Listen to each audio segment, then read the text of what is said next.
ಕರ್ನಾಟಕ ಇತಿಹಾಸದಲ್ಲಿ ರಾಜನೂರು, ಇರ್ದೊಡೆ ನಾಡು, ಪೆರ್ದೊರೆ ನಾಡು, ಎಡದೊರೆ ನಾಡು, ಗೋ ಪ್ರದೇಶದಿಂದ ಅನಿಸಿಕೊಂಡಿರುವ ಪ್ರಸಿದ್ಧವಾದ ರಾಯಚೂರು ಜಿಲ್ಲೆಯ ಇತಿಹಾಸ ತುಂಬ ವಿಶಿಷ್ಟತೆಯಿಂದ ಕೂಡಿದೆ. ಇಲ್ಲಿಯ ಚರಿತ್ರೆಯು ಪೂರ್ವ ಶಿಲಾಯುಗದ ಹಳೆಯದಾಗಿದ್ದು, ಇಲ್ಲಿಯ ಭೂ ಸಂಶೋಧನೆಗಳಿಂದ ದೊರೆತಿರುವ ಕಲ್ಲಿನ ರೇಖಾಚಿತ್ರಗಳಿರಬಹುದು, ಕೈ ಕೊಡಲಿಗಳಾಗಿರಬಹುದು, ಸಂಸ್ಕೃತಿಯ ಇರುವಿಕೆಯ ಸಾಕ್ಷಿಯಾಗಿದೆ. ನೂತನ ಶಿಲಾಯುಗ ಮತ್ತು ಬೃಹತ್ ಶಿಲಾಯುಗದ ಸಂಸ್ಕೃತಿಯ ಕುರುಹುಗಳನ್ನು ರಾಯಚೂರಿನಲ್ಲಿ ದೊರೆತಿದೆ. ಇತಿಹಾಸ ಎನ್ನುವುದು ನಿನ್ನೆಯ ಕಥೆಯ ಮಾತ್ರವಲ್ಲ. ಈ ನಾಡಿನ ಸಂಸ್ಕೃತಿ, ವಾಸ್ತುಶಿಲ್ಪ, ಸಾಹಿತ್ಯ, ಜೀವನ ಕಟ್ಟಿದ ಬಗೆ, ಪರಂಪರೆ, ಬೆಳೆಸಿದ ಸಂಸ್ಕಾರ, ಪ್ರತಿಕ್ರಿಯೆ ಜೀವಂತ ಭಾಗ. ಇದೊಂದು ಅನಂತಮುಖಿ ಜ್ಞಾನ. ಯಾವ ಇತಿಹಾಸವನ್ನು ಅರಿಯಲಾರರು ಅವರು ಇತಿಹಾಸವನ್ನು ನಿರ್ಮಿಸಲಾರರು ಎಂಬ ಅಂಬೇಡ್ಕರ್ ಅವರ ಮಾತಿನಂತೆ ಇತಿಹಾಸ ನಮ್ಮ ಸಾಧನೆಗಳಿಗೆ ಬುನಾದಿಯಾಗುತ್ತದೆ. ಇತಿಹಾಸದ ಮೂಲ ಆಕಾರಗಳಾದ ಕೋಟೆಗಳಾಗಲಿ, ಕೋಟೆ ಕೊತ್ತಲಗಳಾಗಲಿ, ಶಾಸನಗಳಾಗಲಿ, ದೇವಾಲಯಗಳಾಗಲಿ ಗತವೈಭವವನ್ನು ತಿಳಿಸುವ ಪ್ರತೀಕಗಳಾಗಿದ್ದು, ಅವುಗಳನ್ನು ರಕ್ಷಿಸುವುದರ ಜೊತೆಗೆ ಅವುಗಳ ಬಗ್ಗೆ ಯುವ ಪೀಳಿಗೆಗಳಲ್ಲಿ ಜಾಗೃತಿಯನ್ನು ಮೂಡಿಸುವುದು ನಮ್ಮೆಲ್ಲರ ಆಶಯವಾಗಿದೆ. ಕೃಷ್ಣ ತುಂಗೆಯ ಮಧ್ಯದ ಈ ಫಲವತ್ತಾದ ಪ್ರದೇಶವನ್ನು ಆಕ್ರಮಿಸಲು ಅನೇಕ ರಾಜರು ಇಲ್ಲಿ ಸತತವಾಗಿ ಯುದ್ಧಗಳನ್ನು ಮಾಡಿರುವ ಇತಿಹಾಸವಿದೆ. ಇಂಥ ಸಮಯದಲ್ಲಿ ಹಳೆದು ಅಂಚಿನಲ್ಲಿರುವಂಥ ಈ ಕೋಟೆಯನ್ನು ಆಗಿನ ರಾಯಚೂರಿನ ಜಿಲ್ಲೆಯ ಜಿಲ್ಲಾಧಿಕಾರಿಗಳಾಗಿ ಕಾರ್ಯನಿರ್ವಹಿಸಿರುವ 1997ರಲ್ಲಿರುವ ಶ್ರೀಯುತ ಅಶೋಕ್ ದಳವಾಯಿಯವರು ನವರಂಗ ದರ್ವಾಜ್, ಮಕ್ಕಾ ದರ್ವಾಜ್ ಮುಂತಾದ ಕೋಟೆಗಳ ನವೀಕರಣಗೊಂಡಾಗ ಆಗಿನ ಸಂದರ್ಭದಲ್ಲಿ ಸಮಾನ ಮನಸ್ಕರ ಐತಿಹಾಸಿಕ ಕೋಟೆ ಅಧ್ಯಯನ ಸಮಿತಿಯವರಿಂದ ವಿದ್ಯಾರ್ಥಿಗಳಲ್ಲಿ ಇತಿಹಾಸದ ಬಗ್ಗೆ ಅರಿವನ್ನು ಮೂಡಿಸುವ ಕಾರ್ಯಕ್ರಮಗಳನ್ನು ಮಾಡಿರತಕ್ಕಂಥದ್ದು ಸ್ವಾಗತಾರ್ಹವಾಗಿದೆ. ಪ್ರಾಗೈತಿಹಾಸಿಕ ಕಾಲದಿಂದ ಪ್ರಾರಂಭವಾದ ಇಲ್ಲಿನ ಇತಿಹಾಸ ಮೌರ್ಯರು, ಶಾತವಾಹನರು, ಮಾನ್ಯಕೇಟದ ರಾಷ್ಟ್ರಕೂಟರು, ಕಲ್ಯಾಣದ ಚಾಲುಕ್ಯರು, ಕಲ್ಯಾಣದ ಕಲುಚರರು, ವಿಜಯನಗರದ ಅರಸರು, ಬಹಮನಿ ಸುಲ್ತಾನರು, ಬಿಜಾಪುರದ ಆದಿಲ್ ಶಾಹಿಗಳು, ಮೊಘಲರು, ಮರಾಠರು, ಹೈದರಾಬಾದದ ನಿಜಾಮರು ಈ ಜಿಲ್ಲೆಯ ಆಳ್ವಿಕೆಯನ್ನು ಮಾಡಿದ್ದಾರೆ. ಅದಲ್ಲದೆ ಈ ಜಿಲ್ಲೆಯ ಅನೇಕ ಸಾಮಂತರು, ಸ್ಥಳೀಯ ಪ್ರಭುಗಳೆಂದು ಕರೆಸಿರುವ ಅರಸು ಮನೆತನಗಳು ಆಳಿರುವುದು ಕಂಡುಬರುತ್ತದೆ. ರಾಯಚೂರು ತಾಲೂಕಿನ ಕೆಲವು ಹಳ್ಳಿಗಳು ಅತ್ಯಂತ ಪುರಾತನ ಮಾನವನ ನಿವೇಶನದ ಹಳ್ಳಿಗಳಾಗಿವೆ. 10ನೇ ಶತಮಾನದ ಅಸ್ತಿತ್ವದಲ್ಲಿದ್ದ ರಾಯಚೂರು ತಾಲೂಕಿನ ಪ್ರತಿಯೊಂದು ಹಳ್ಳಿಯಲ್ಲಿ ಒಂದೊಂದು ರಾಮಲಿಂಗೇಶ್ವರ ಗುಡಿ ಇದ್ದಿದ್ದು ನೋಡಿದರೆ ರಾಯಚೂರು ರಾಮಾಯಣ ಕಾಲದ ಸುಂದರ ಕಾಂಡದ ಪ್ರದೇಶವೆಂದು ಸ್ವಾರ್ಥಕಗೊಳಿಸುತ್ತಾರೆ. ಶ್ರೀರಾಮಚಂದ್ರನು ಸೀತೆಯನ್ನು ಹುಡುಕುತ್ತಾ ಪ್ರವೇಶಿಸಿದ ದಂಡಕಾರಣ್ಯ ಮತ್ತು ಪ್ರಿಯ ಭಕ್ತನೆಂದು ಆಂಜನೇಯನನ್ನು ಭೇಟಿಯಾಗಿದ್ದು ಇದೇ ಪ್ರದೇಶವೇ. ಹೀಗಾಗಿ ರಾಯಚೂರಿನ ಜನ ಉದಾರ ಗುಣವುಳ್ಳ, ಪರಾಕ್ರಮಿಗಳ, ಸತ್ಯವಂತರ, ಧರ್ಮನಿಷ್ಠೆಯ ಜನರ ನಾಡು. ರಾಯಚೂರು ಮತ್ತು ಮಲಿಯಾಬಾದ್ ಕೋಟೆಗಳು, ಪಂಚಮುಖಿ ಕಾಣ್ತಾಳು, ಬಿಚ್ಚಾಲಿಯ ಶಾಖಮಠ, ಮಠಮಾರಿವೆ ರುದ್ರೇಶ್ವರ ಗುಡಿ, ಅರೋಲಿಯ ಉಲಿಗಮ್ಮ ದೇವಿ, ಇಡುಪು ನೀರಿನ ಚಾಲುಕ್ಯರ ತ್ರಿಕುಟಾಲಯ, ಕೆರೆಬೂದರಿನ ಜೋಡಿಲಿಂಗೇಶ್ವರ ಗುಡಿ, ಆಲ್ಕೂರಿನ ಮಲ್ಲಿಕಾರ್ಜುನ ಗುಡಿ, ಬೋಳಮಾನದೊಡ್ಡಿಯ ವೆಂಕಟೇಶ್ವರ ಗುಡಿ, ನಾರದಗಡ್ಡಿಯ ನಾರದಮುನಿ ಪೂಜಿಸಿದ ನಾರದೇಶ್ವರ ಗುಡಿ, ಕುರುಮಗಡ್ಡಿಯ ಪ್ರಸಿದ್ಧವಾದ ದತ್ತಾತ್ರೇಯ ದೇವರು, ಕಲ್ಮಲದ ಕರಿಯಪ್ಪ ತಾತ, ಹೀಗೆ ಅನೇಕವಾದ ರಾಯಚೂರಿನ ಪ್ರಸಿದ್ಧವಾದ ದೇವಾಲಯಗಳನ್ನು ನೋಡುತ್ತೆ. ಬಹಳ ಪ್ರಮುಖವಾಗಿ ರಾಯಚೂರಿನ ಹಿರಿಮೆ ಗರಿಮೆಯನ್ನು ಹೆಚ್ಚಿಸುವಲ್ಲಿ ಪ್ರಮುಖವಾಗಿರುವಂಥದ್ದು ರಾಯಚೂರಿನ ಕೋಟೆ. ಈ ಕೋಟೆಗಳು ನಮ್ಮ ಆಡಳಿತ, ಜೀವನದ ಕ್ರಮ, ಇತಿಹಾಸದ ಜೊತೆ ನಮ್ಮ ಸಂಸ್ಕೃತಿಯನ್ನು ಹೇಳುತ್ತವೆ. ಇಂಥ ಕೋಟೆಗಳ ಬಗ್ಗೆ ಜನರಲ್ಲಿ ಅರಿವನ್ನು, ಇತಿಹಾಸ ಪ್ರಜ್ಞೆಯನ್ನು ಮೂಡಿಸುವ ಅವಶ್ಯಕತೆ ಇದೆ. ರಾಯಚೂರಿನ ಮೂಲ ಕೋಟೆಯ ಸ್ಥಾನಿಕ ರಾಜ ವಿಠಲನಾಥ ಎಂಬುವನು ರಾಣಿ ರುದ್ರಮ್ಮಾಜಿಯ ದಂಡನಾಯಕ ರಾಜ ಗೋನೆ ಗನ್ನಾರೆಡ್ಡಿಯವರು ನಿರ್ದೇಶನದ ಪ್ರಕಾರ ಶಾಲಿವಾಹನ ಶಕೆ 1216ರಲ್ಲಿ ಅಂದರೆ 1294ರಲ್ಲಿ ಈ ಕೋಟೆಯನ್ನು ನಿರ್ಮಿಸಲಾಯಿತು. ಇದುವೇ ರಾಯಚೂರಿನ ಒಳಕೋಟೆ. ಈ ಕೋಟೆ ದೆಹಲಿ ಸುಲ್ತಾನರ ವಶಕ್ಕೆ ಒಳಪಟ್ಟಿದ್ದು 14ನೇ ಶತಮಾನದ ಆರಂಭದಲ್ಲಿ ಸ್ಥಾಪನೆಗೊಂಡ ವಿಜಯನಗರ ಸಾಮ್ರಾಜ್ಯ, ಬಹುಮನಿ ಸಾಮ್ರಾಜ್ಯ ಈ ಪ್ರದೇಶದ ಒಡೆತನಕ್ಕಾಗಿ ವಿಜಯನಗರದೊಂದಿಗೆ ಸೆಣಸಾಟವಿದೆ. ಅಲ್ಲದೆ ಬಿಜಾಪುರದ ಆದಿಲ್ ಶಾಹಿಗಳಿಂದ ಮುಂದುವರೆದು ಒಂದೊಂದು ಯುದ್ಧದಲ್ಲಿ ಒಂದೊಂದು ಪಕ್ಷಕ್ಕೆ ಜಯಿಸಿದರು. ಕೋಟೆಗಳ ಹಸ್ತಾಂತರ ಕೊನೆಗೆ ಕೃಷ್ಣದೇವರನ್ನು ಗಳಿಸಿದ ರಾಯಚೂರಿನ ವಿಜಯ ಸ್ಮರಣಾರ್ಥವಾಗಿತ್ತು. ಅದುವೇ ಪ್ರಸಿದ್ಧವಾದ 1520ರ ರಾಯಚೂರಿನ ಕಾಳಗ. ಈ ಕಾಳಗವು 1565ರ ತಾಳೆಕೋಟೆ ಕದನಕ್ಕೆ ನಾಂದಿಯಾಯಿತು. ಅಂತಹ ಒಂದು ಪ್ರಸಿದ್ಧವಾಗಿರುವ ಈ ಕೋಟೆ ತನ್ನದೇ ಆದ ವಿಶಿಷ್ಟತೆಯನ್ನು ಹೊಂದಿದೆ. ಮತ್ತೊಂದು ಪ್ರಮುಖವಾದ ಕೋಟೆ ಒಳಕೋಟೆ. ಅದನ್ನು ಅಂಗನ್ಕಿಲ್ಲ ಎಂದು ಕರೆಯುತ್ತೇವೆ.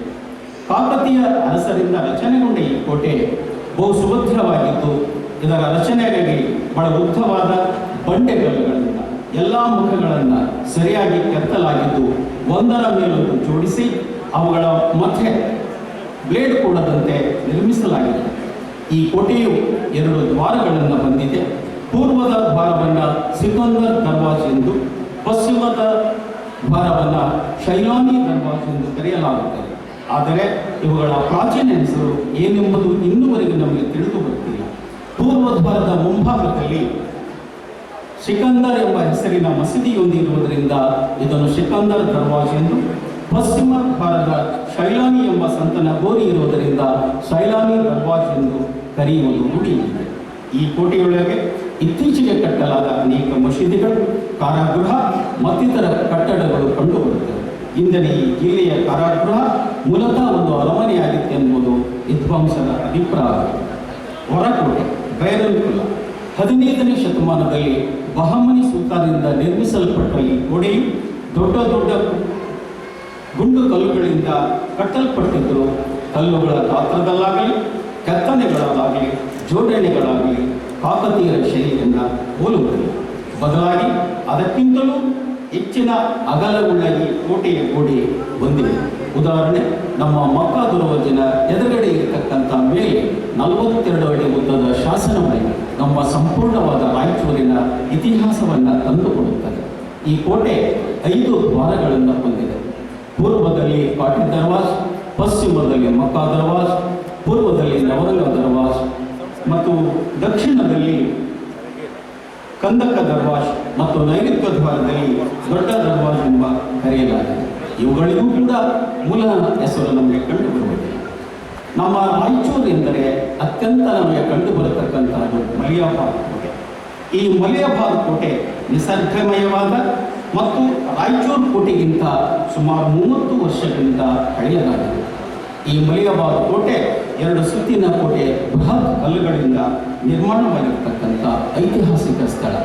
ಈ ಸ್ಥಳವು ನಮಗೆ ಹತ್ತಿರದಲ್ಲಿ 8ರಿಂದ 10 ಕಿಲೋಮೀಟರ್ ದೂರದಲ್ಲಿ ಇರುವಂಥ ಒಂದು ಚಿಕ್ಕ ಗ್ರಾಮ. ಈ 2 ಸುತ್ತಿನ ಕೋಟೆಗಳಲ್ಲಿ ಮೊದಲನೇ ಸುತ್ತು ನೆಲಮಹಡಿಯಲ್ಲಿ, ನಂತರದ ಬಹುದೂರದಲ್ಲಿ ಇರತಕ್ಕಂಥ ಬೆಟ್ಟಗುಡ್ಡಗಳಲ್ಲಿ 2ನೇ ಸುತ್ತಿನ ಕೋಟೆ ಇದೆ. ಇದು 13ನೇ ಶತಮಾನದ ಕೊನೆಯ ಭಾಗದಲ್ಲಿ ಹೊರಸುತ್ತಿನ ಕೋಟೆ ಎಂದು ಕರೆಯಲ್ಪಟ್ಟಿದೆ. ಆದರೆ ಬಹಳ ಪ್ರಮುಖವಾಗಿ ನಮಗಾಗುತ್ತಿರುವಂತಹ ನೋವೇನೆಂದರೆ, ಮಲಿಯಾಬಾದ್ ಕೋಟೆ ಒಂದು ಸುಂದರ ಪರಿಸರದಲ್ಲಿ ನಿರ್ಮಾಣವಾಗಿದ್ದು, ಇದರ ಉತ್ಖನನ ಮಾಡಿದರೆ ಮಲಿಯಾಬಾದ್ ಮರೆಯಲಾಗದ ಅಪೂರ್ವ ಇತಿಹಾಸ ನಮಗಾಗುತ್ತದೆ. ಈ ಹಿಂಚೆ ನಾವು ಕಂಡಂತೆ ಉತ್ಖನನ ಆಗ್ತಕ್ಕಂಥ ಅವಶ್ಯಕತೆ ನಮಗಿದೆ. ಆ ಕಾರಣಕ್ಕಾಗಿ ಈ ಮಲಿಯಾಬಾದ್ ಇತಿಹಾಸವನ್ನು ಪ್ರವಾಸಿ ತಾಣವನ್ನಾಗಿ ಮಾಡುವುದು ನಮ್ಮೆಲ್ಲರ ಜವಾಬ್ದಾರಿಯಾಗಿದೆ. ಸ್ವತಂತ್ರ ಹೋರಾಟದಲ್ಲಿ ಮೇಡಮ್ ಅವರು ಹೇಳಿದಂತೆ ರಾಯಚೂರಿನವರ ಪಾತ್ರ ಇದೆ. ಈ ಸ್ವತಂತ್ರ ಹೋರಾಟದಲ್ಲಿ 1857ರ ಪೂರ್ವ ಮತ್ತು 1857ರ ನಂತರದ ಇತಿಹಾಸ ಎಂದು ಕರೆಯಲ್ಪಟ್ಟಿದೆ. ಇಲ್ಲಿಯ ಜಮೀನ್ದಾರರು, ಸಹುಕಾರರು ತನುಮನ ಧನದಿಂದ ಪಾಲ್ಗೊಂಡಿದ್ದರು. ವೀರ ವನತಿಯರ ತಮ್ಮ ತ್ಯಾಗ ಬಲಿದಾನದಿಂದ ಸ್ವತಂತ್ರ ಹೋರಾಟರಿಗೆ ಆಶ್ರಯವನ್ನು ನೀಡಿರ್ತಕ್ಕಂಥದ್ದು ಮರಣವನ್ನು ಹೊಂದಿರುವುದನ್ನು ಕಾಣಬಹುದಾಗಿದೆ. 1885ರಲ್ಲಿ ಸ್ಥಾಪನೆಯಾಗಿರುವ ಭಾರತೀಯ ರಾಷ್ಟ್ರೀಯ ಕಾಂಗ್ರೆಸ್ಸಿನ ಚಳುವಳಿಯಲ್ಲಿ ನಮ್ಮ ರಾಯಚೂರಿನ ಅನೇಕ ಸ್ವತಂತ್ರ ಹೋರಾಟಗಾರರು ಭಾಗವಹಿಸಿದ್ದನ್ನು ಕಂಡಿದ್ದಾರೆ. ಬಹಳ ಪ್ರಮುಖವಾಗಿ ಈಗಾಗಲೇ ಮೇಡಮ್ ಅವರು ಹೇಳಿದಂತೆ ಪಂಡಿತ್ ಕಾಲನಾಥರು ಜಾಗೃತಿಯನ್ನು ಮೂಡಿಸುವ ಧೀಮಂತ ನಾಯಕರಾಗಿ ರಜಕರ ಆಳ್ವಿಕೆಯಲ್ಲಿ ನವಾಬನ ಹುದ್ದೆಗೆ ರಾಜೀನಾಮೆಯನ್ನು ನೀಡಿ ತಮ್ಮದೇ ಆಗಿರ್ತಕ್ಕಂಥ ಸ್ವತಂತ್ರವಾದ ಅಂತರ್ಶಾಲೆಯನ್ನು ತೆಗೆದು ಶಿಕ್ಷಣಕ್ಕೆ ದಾರಿಯನ್ನು ಮಾಡಿಕೊಟ್ಟಿರ್ತಕ್ಕಂಥದ್ದು ಕಂಡುಬರುತ್ತದೆ.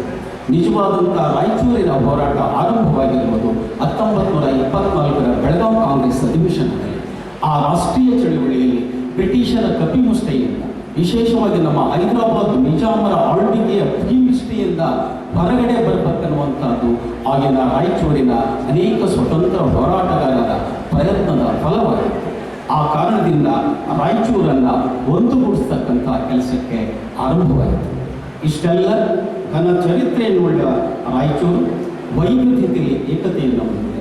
ಸುಮಾರು 418ಕ್ಕಿಂತ ಹೆಚ್ಚು ಶಾಸನಗಳು, 21ಕ್ಕಿಂತ ಹೆಚ್ಚು ಕೋಟೆ ಕೊತ್ತಲಗಳು, 70ಕ್ಕಿಂತ ಹೆಚ್ಚು ಐತಿಹಾಸಿಕ ದೇವಾಲಯಗಳು, ಅನೇಕ ಪ್ರಸಿದ್ಧ ಮಸೀದಿಗಳು, ಹಟ್ಟಿ ಚಿನ್ನದ ಗಣೆ, ಬೃಹತ್ ಕರ್ನಾಟಕದ ಸ್ಥಾಪನ, ಸಮೃದ್ಧ ನೀರಾವರಿ, ಅದರ ಉತ್ಪನ್ನಗಳು ದೇಶಾದ್ಯಂತ ಹೆಸರನ್ನು ಪಡೆದಿವೆ.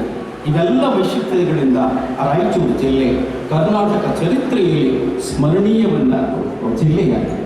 ಈ ಜಿಲ್ಲೆಯ ಇತಿಹಾಸ ಸಂಶೋಧನೆಗಳು ಇನ್ನೂ ಬೃಹತ್ ಮಟ್ಟದಲ್ಲಿ ನಡೆಯಬೇಕಾದ ಅವಶ್ಯಕತೆ ಇದೆ. ಇದರಿಂದ ಜಿಲ್ಲೆಯ ಚರಿತ್ರೆಯನ್ನು ಹೊಸದಾಗಿ ಕಟ್ಟುವುದರ ಮೂಲಕ ಗರಿಮೆಯನ್ನು ಅವಲೋಕಿಸುವ ಅವಕಾಶ ನಮಗೆ ಸಿಕ್ಕಂತಾಗಿದೆ.